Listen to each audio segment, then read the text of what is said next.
left home when I was 3, and he didn't leave much to more than me. Just a soul guitar and a bottle of booze.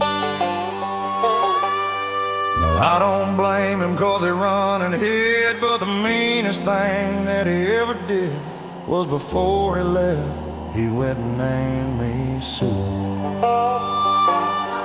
Well, he must have thought it was quite a joke, and it got lots of laughs from a lot of folks.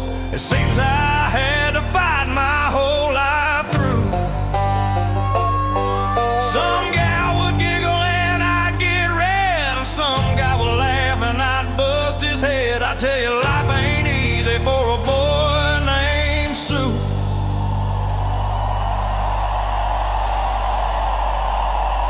Well, I grew up quick and I grew up mean. My fists got hard and my wits got keen. Roamed from town to town to hide my shame, but I made me a vow to the moon and the stars. I'd search the honky-tonks and bars and kill that man that gave me that awful name. But it was Gatlinburg in mid-July, and I had just hit town and my throat was dry. I thought I'd stop and have myself a brew at an old saloon in a street of mud, and at a table dealing studs at the dirty mangy dog that named me Sue. Well, I knew that snake was my own sweet dad from a worn-out picture that my mother had, and I knew the scar on his cheek and his evil eye.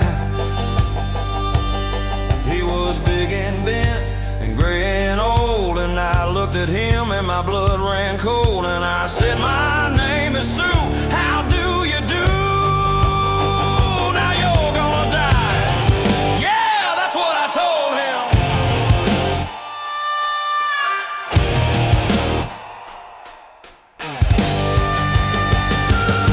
Well, I hit him right between the eyes and he went down, but to my surprise he came up with a knife and cut off a piece of my ear, but I busted a chair.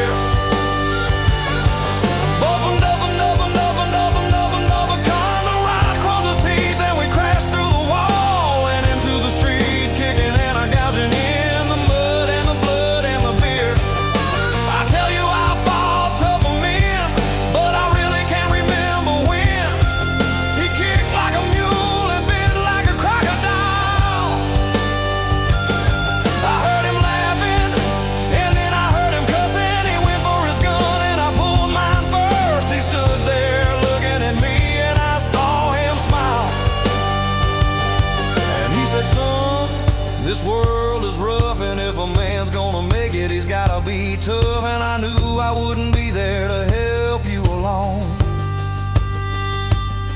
so I gave you that name and I said goodbye. I knew you'd have to get tough or die, and it's that name that helped to make you strong.